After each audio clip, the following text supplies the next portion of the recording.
오늘 창립 2주년 감사주일입니다. 너무너무 하나님의 은혜를 감사하는데요.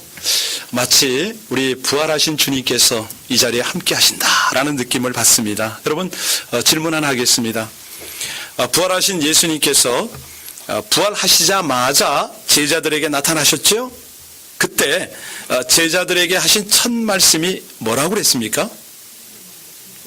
평강이 있을지어다. 맞습니까? 와, 예. 그런데 누가 그래요? 너나 보이니? 그랬다는 거예요. 너나 보여? 예. 네. 여러분들은 예수님 보이십니까? 네. 하나님이 보이십니까? 더 적극적으로 내 인생의 미래가 보입니까?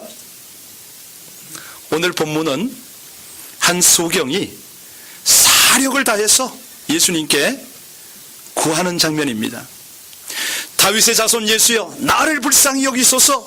주여, 내가 보기를 원하나이다. 주여, 볼 수 있게 하옵소서.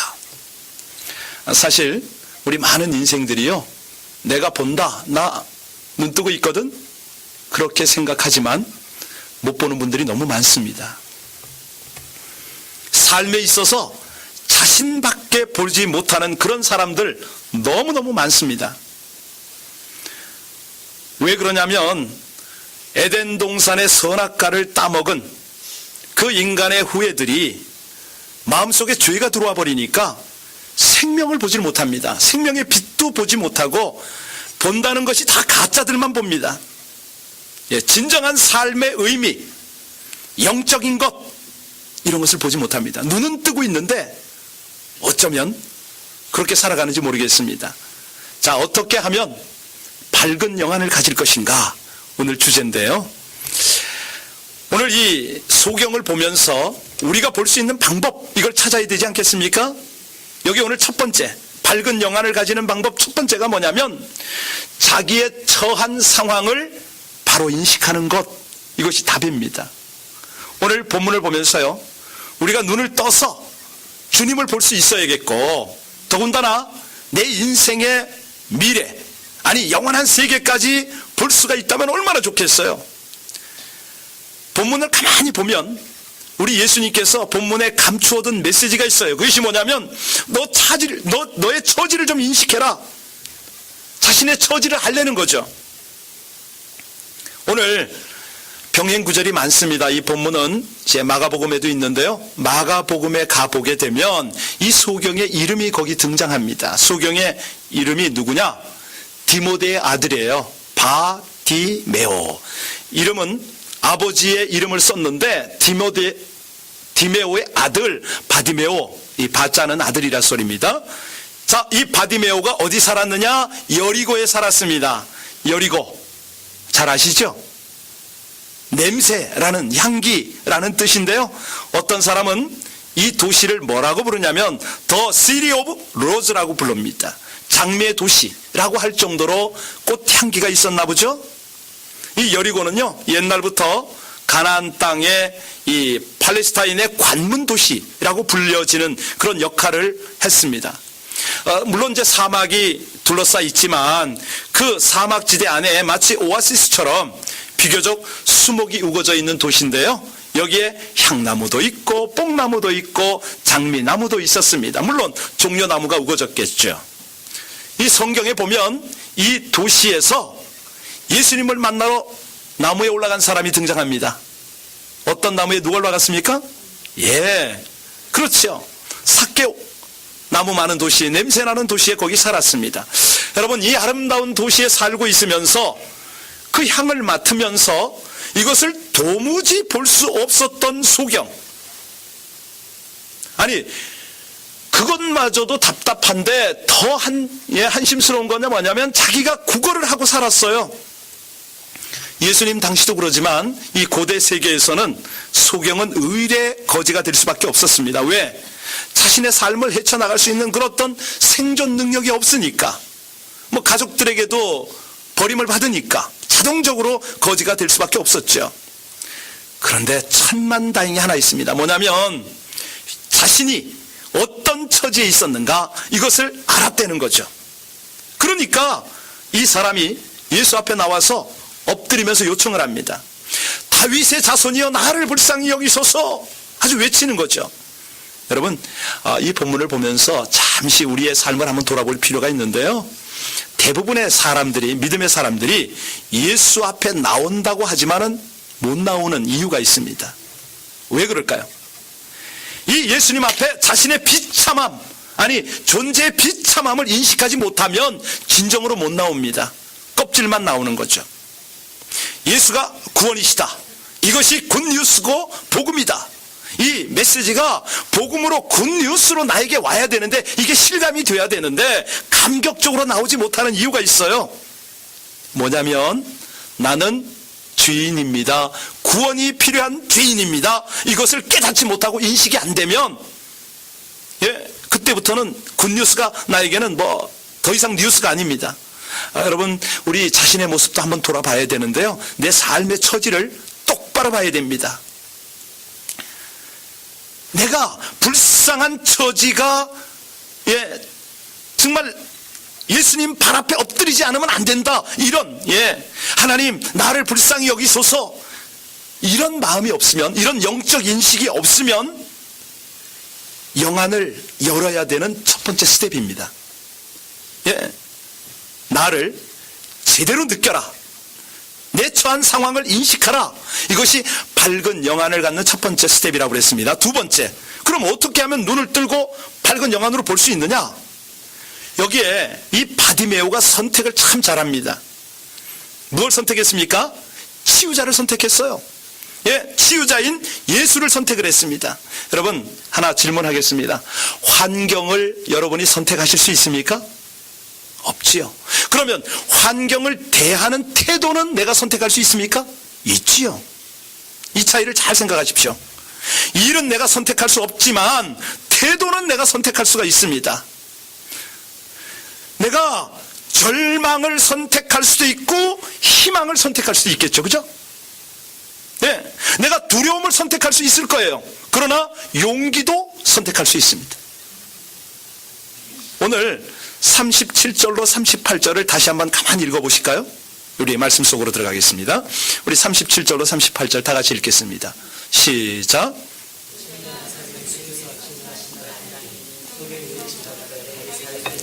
나를 불쌍히 여기소서 하거늘. 여러분, 사람들이 지금 웅성웅성합니다. 예수님께서 막 지나가요. 와, 예수가, 그 소문난 예수가 우리 도성을 지나간다, 이 말을 듣고 예수님을 지금 불러야 되는데 그 사용한 타이틀 굉장히 중요한 겁니다. 여기 보면 나사렛 예수라는 소리를 지금 막 들어요. 그러면 뭐라고 불러야 됩니까? 나사렛 예수시여 이렇게 불러야 되잖아요. 그런데 이 바디메오는 뭐라고 불렀다고요? 그렇죠. 이것이 키입니다.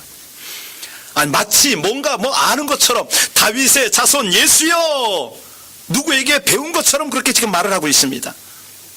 이 뜻이 있는데요. 먼저 나사렛이란 지명은 뭐냐면 이 팔레스타인, 그 아주 편견으로 가득 찬 그런 뜻이 이 속에 있어요. 지명을 그렇게 불러요. 여기에는 이방인과 유대인이 섞여 살았거든요. 그러니까 혼혈 결혼도 유행을 했고, 우리가 잘 아는 속담이 있지 않습니까? 나사렛에서 무슨 선한 것이 날 수 있는고 할 정도로 이 말 속에는 상당한 경멸과 편견이 섞인 그런 호칭이었어요. 그런데 지금 여기서는 뭐라고 그러냐면 나사렛 예수가 오셨다, 이 말을 듣고 부를 때 다윗의 자손 예수요 이렇게 불러요. 여러분, 뭘 느끼세요? 이 바디메오가 어떤 배경의 사람인 걸 조금은 느껴지세요?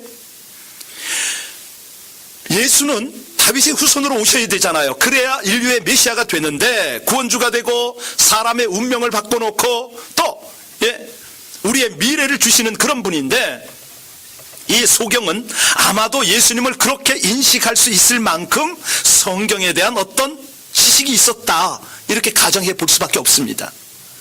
우리가 참고로 이사야서, 구약성경 이사야서 35장 5절에 보면 메시아가 오시면 그의 나라를 이루게 될 것이고, 이 메시아가 그 왕국을 펼칠 때 특징이 나타나는데, 이 메시아가 통치할 때 특징이 뭐냐? 소경의 눈이 밝아질 것이고 귀머거리의 귀가 열릴 것이고 뭐 이런 소식이 있었지 않습니까? 그러니까 이 소경의 입장으로 보면 나사렛에 예수가 있는데 이 예수가 소경의 눈을 뜨게 했다더라, 귀를 열어주었다더라, 에바다 하니까 열리더라, 아니 그를 만난 사람마다 인생이 바뀌었다더라, 운명 변하고 가치관 새로워지고 세계관이 달라졌다더라. 여러분, 이 소리를 들은 그는 적어도 이 사람이 다윗의 자손일 것이다 라는 확신이 점점 생겼겠죠. 메시아일지 모른다, 메시아에 대한 믿음이 그 마음속에서 막 불일 듯 일어났겠지요. 이런 거는 우리 소경보다도 또 다른 사람이 비슷한 고백을 한 적이 있죠. 마태복음 11장에 보면 감옥에 갇힌 요한이 나옵니다. 누굽니까? 예수님을 요단강에서 침례 베풀었던 바로 그 요한이요, 감옥에 갇혀서 제자들을 예수께 보내잖아요. 그때 질문을 뭐라고 던졌습니까? 바로 그거예요. 오실 그분이 당신입니까? 아니, 예수님이 그 당시에 하늘로부터 음성도 들리는 분이요, 선구자적인 역할을 했지만 마음이 흔들린 거죠. 요한도 흔들렸어요. 아니, 정말 우리가 기다려야 할 분이 당신입니까? 당신 메시아 맞습니까? 라는 질문을 던졌어요. 그때 여러분이 예수님이라면 뭐라고 대답하셨겠습니까? 맞다, 아니다, 간단하게 말하면 되잖아요. 근데 예수님 뭐라고 그러셨죠? 소경 눈이 열리고 귀머거리가 듣고 안전뱅이가 일어난다, 죽은 자가 살아난다, 이것을 가서 전하라고 그랬어요, 제자들에게. 왜 그렇게 복잡하게 설명하셨을까요? 그렇습니다. 이사야의 하나님이 예언한 말씀이 신약에 와서 그대로 성취되니까 이것이 증거가 아니냐. 여러분, 통하는 사람끼리 깨닫고 그 사람을, 그분을 신뢰할 수 있는 사람끼리 나눌 수 있는 대화를 하는 거예요. 자, 여기 메시아적인 기적의 사역의 증거가 지금 나타나고 있기 때문에 이 바디메오는 그렇습니다, 당신이 다윗의 자손이기 때문에 내 눈도 열 수 있습니다, 나의 영안이 밝아져야겠습니다 라는 소망을 가진 거죠. 여러분, 오늘 42절을 보면요, 본문이 끝나는 마지막 절에 그 증거가, 그가 믿은 증거가 여기 나와요. 우리 다 같이 한번 읽겠습니다. 42절입니다. 시작. 예수께서 저에게 이르시되 보아라, 내 믿음이 무엇이 너를 구원했다? 여러분, 그의 눈이 열리는 기적을 체험하면서 예수님이 그 선언하신 바로 그 말씀이에요. 믿음이 너를 구원했느니라.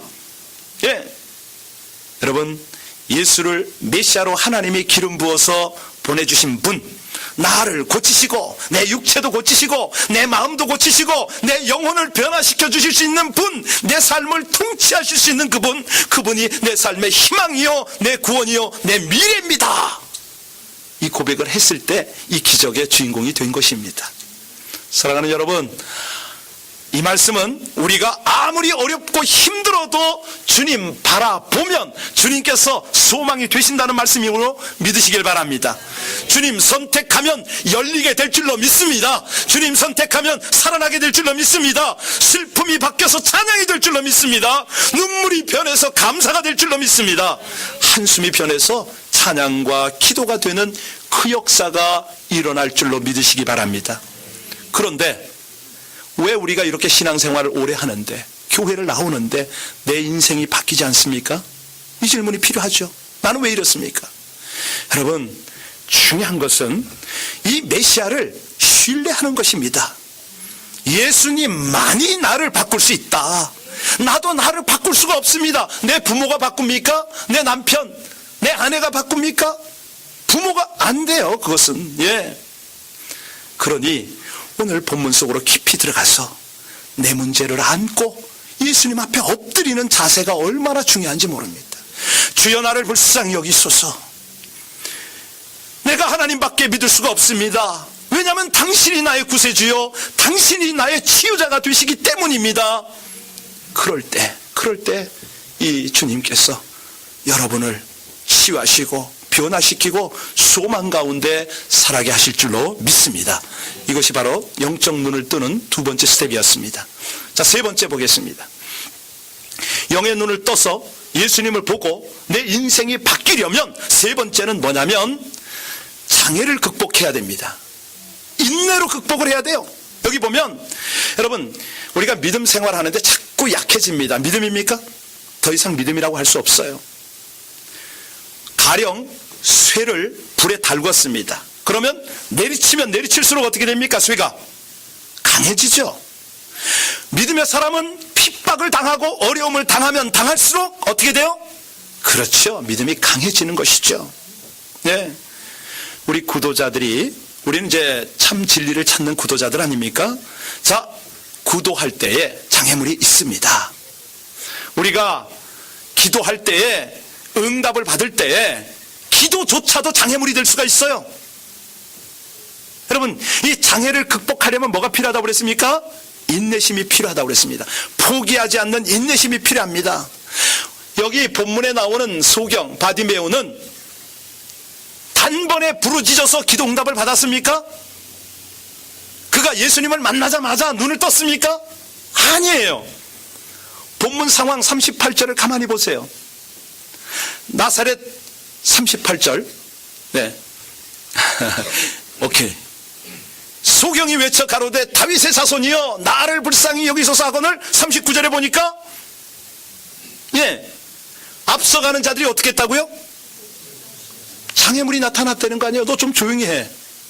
여기 지금 어떤 분이 지나가는지 알아? 너 왜 이렇게 설쳐? 가만히 좀 있어. 여러분, 아니 그 장애도 장애인데 더 큰 장애는 뭡니까? 나를 불쌍히 여기소서 그랬는데 대답이 있어요? 없어요? 없었습니다. 아니 눈이 열리기는커녕 여전히 어두워요. 장애물이 자꾸 나타납니다. 우리가 지금 39절을 주목해서 보고 있는데요, 그 수많은 무리들이 장애물로 등장했다고 그랬죠. 아니 그 사람만 겹겹이 쳐서 이 봉사가 앞이 안 보이니까 못 들어가는 거, 이거 장애만이 아니에요. 그냥 말로 얼마나 상처를 주고 힘들게 하는지 몰라요. 여러분, 우리가 주님께 가까이 나가기 위해서, 구도를 하기 위해서, 또 주님께 사명 감당하기 위해서 나갈 때 이렇습니다. 방해가 많아요. 근데 이 39절을 가만히 보면요, 아주 인상적인 두 단어가 있습니다. 여러분, 그 단어를 찾으셔야 돼요. 뭘 찾으셨어요? 더욱 심히. 이게 도전 아닙니까? 방해를 받는데, 장애가 오는데 어떡하라고요? 더욱 심히 포기하지 않습니다. 인내합니다. 더욱 심히 소리질러서 다윗의 자손이여 나를 불쌍히 여기소서. 성경에 한두 번 나왔다고 그걸 끝난 거 아니에요. 다 기록하지 않았지만 그는 더 강하게 부르짖은 거죠. 그가 부르짖기 시작했을 때 드디어 변화가 일어났습니다. 여러분, 이 본문을 보면서 우리가 도전받아야 되겠습니다. 뭐냐면, 노력해도 안 되는 거야. 안 되는 건 안 되는 거야. 기도했는데 응답이 이건 안 되는 기도야. 여러분, 절대 포기하지 말라는 사인 아닙니까? 지금 오늘 본문은 그렇습니다. 성경에 단 한 번의 기도에 응답된다, 하나님 그렇게 약속하신 적 있어요, 없어요? 없습니다. 우리 주님께서 뭐라고 그러세요? 구하라, 찾으라, 두드리라. 한 번만 하라는 말씀입니까? 아니죠. 한 번만 딱 두드려서 문이 쫙 열리면 얼마나 좋겠습니까? 스름모신 하시는 분 아시겠지만 딱 당겨서 한 번에 맞아서 주눅 쏟아지면 얼마나 좋겠어요. 여러분, 여기서 구하고 찾고 두드리는 것은요, 하나님께서 지금 테스트를 하기 위해서 그러신 거 아시죠? 뭘 테스트합니까? 믿음의 진지성을 테스트합니다.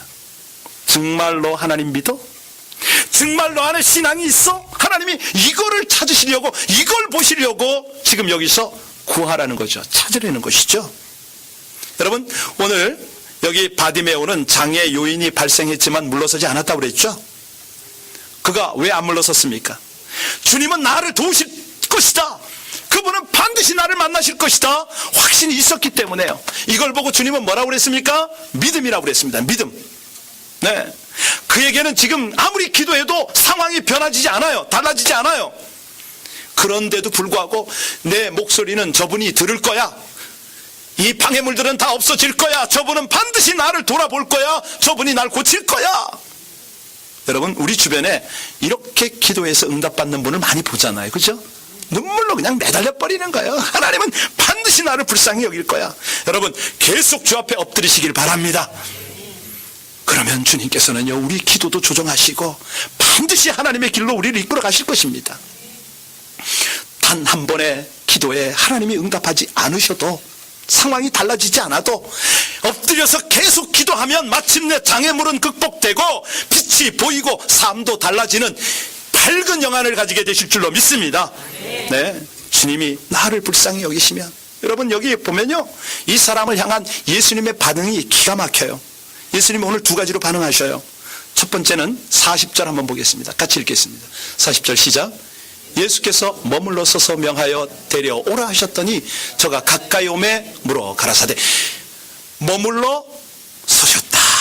예. 두 번째는 그리고 그를 부르셔요. 여러분, 마침내 그 자리에 쓰셨어요. 지금 예수님이 어디로 가고 계신지 아시죠? 어디로 가고 계십니까? 예. 저 혼자 뜨거워서 죄송합니다. 31절에 보면, 그쪽 예루살렘으로 올라가시죠. 그죠? 예루살렘에 왜 가십니까? 사순절이라 가시는 거예요. 사순절이 뭡니까? 네, 십자가 고난당하시러. 여러분, 지금 예수님은 십자가를 지시러 마지막으로 가시는 길을 제자들에게 미리 말씀하십니다. 십자가가 예루살렘에서 나를 기다리고 있는데, 여러분, 이 고통의 상황을 예수님이 아셔요, 모르셔요? 아시지요?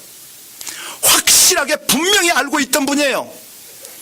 질문하겠습니다. 사람이 고통을 직접 당할 때가 고통스럽습니까? 아니면 고통을 예견하고 있을 때가 더 고통스럽습니까? 그렇지요. 당하면 당하는 거예요. 그런데 이 고통이 물밀듯이 지금 밀려온다. 이것을 예견하고 있을 때는 정말 힘들어요, 견디기가. 나 이거 어떻게 다 감당하지? 이런 생각이 드는 거예요. 아마 지금 우리 주님의 머릿속에는 뭐가 꽉 차 있을까요? 그렇죠. 십자가로 고통으로 가득 차 있겠죠, 지금. 이 상황이에요. 이 고통의 걸음걸음 사이로 바디메오의 부르짖음을 지금 듣고 계신 거죠. 이해하시겠습니까? 예. 다윗의 자손 예수여, 나를 불쌍히 여기소서. 이 부르짖음을 듣고 걸음을 멈춘 거예요. 그리고 제자들에게 말씀하셨어요. 그를 데려오라. 여기서 우리가 아주 중요한 걸 놓치시면 안 됩니다. 그분은, 예수님은 고통의 순간에 자신을 부르는 신음소리를 들으시는 분이시다. 그분이, 예수님이 우리의 신음소리를 한 번도 외면한 적이 없으세요. 아니, 자신의 고통보다도 우리의 고통에 더 민감하세요. 이것이 바로 예수입니다. 네. 왜, 어떻게 그걸 증명해내느냐고요? 말씀드릴게요. 잘 들으세요. 우리 예수님 십자가에 달리셨을 때 아시죠? 그 고통의 절정이었습니다. 가시면류관, 우리 흉내 못 냅니다. 손발 다 못에 박혔습니다. 마지막 남은 피와 물을 쏟아내는 그 고통의 한 중앙에서 그때 돌아보신 거 아시죠?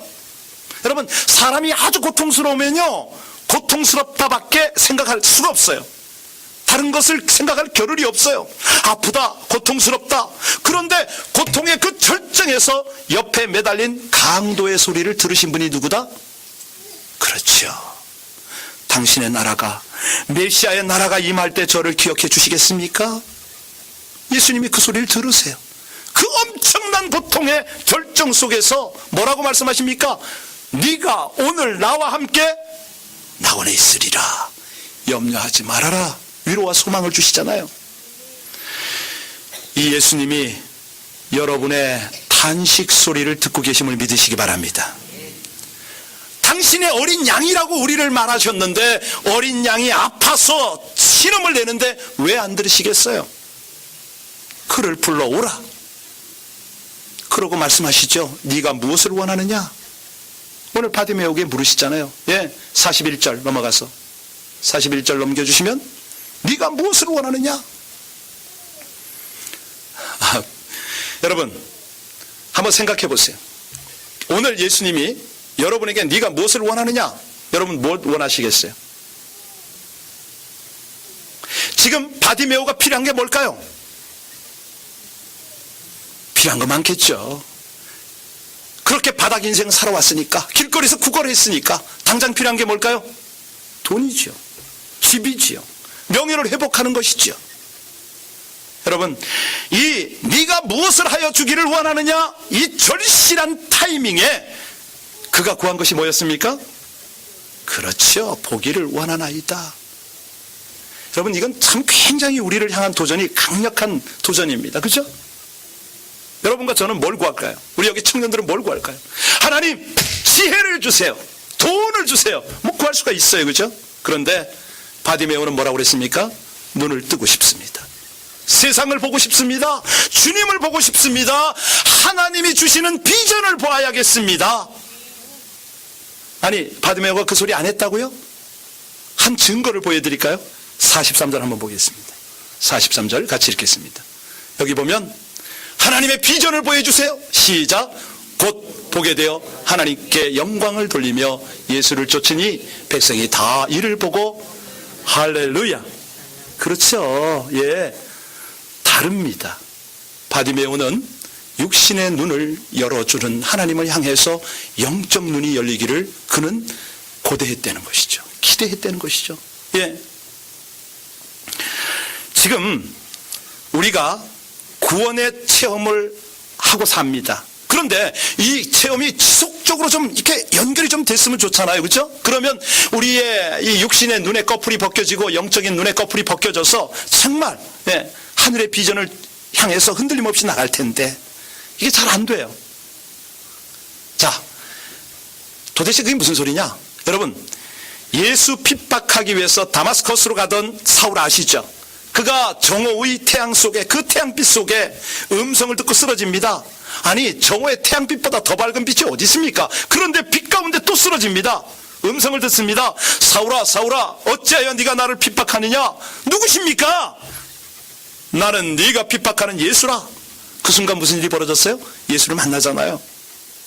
이 예수를 만났던 경험을 사도행전 26장 17절 이하에서 뭐라고 그랬냐면요, 잘 들으세요. 그날 눈을 떠서 보게 하셨다. 어둠에서 빛으로 옮기셨고 사단의 권세에서 나를 하나님께로 돌아가게 하시고 영생의 기업을 주시고 이방인의 전도의 소명을 맡기셨다. 바울이 뭐가 열렸습니까? 그렇죠. 영안이 열린 거죠. 영안이. 여러분, 사울이 바울이 되는 그 순간 영적 눈이 떠진 거예요. 예, 영적 눈이 떠지니까 예수가 구주인 것을 본 거죠. 영적 눈이 열리니까 하늘의 비전이 보인 거죠. 그 비전을 따라, 사명을 따라 살게 된 것이죠. 오늘이요, 31절로 34절까지가 사실은 좀 다뤘어야 되는 내용인데 뭐 그냥 넘어갔습니다만, 중요한 것은 지금 예루살렘에 올라가셔서 당하여야 할 순환과 부활을 제자들에게 예고하시면서 이 내용을 지금 말씀하시는 연결, 고리를 아시겠죠? 왜 여기다가 소경을 등장시켜서 제자들 앞에서 지금 이 상황을 연출하시는가 충분히 아셨습니까?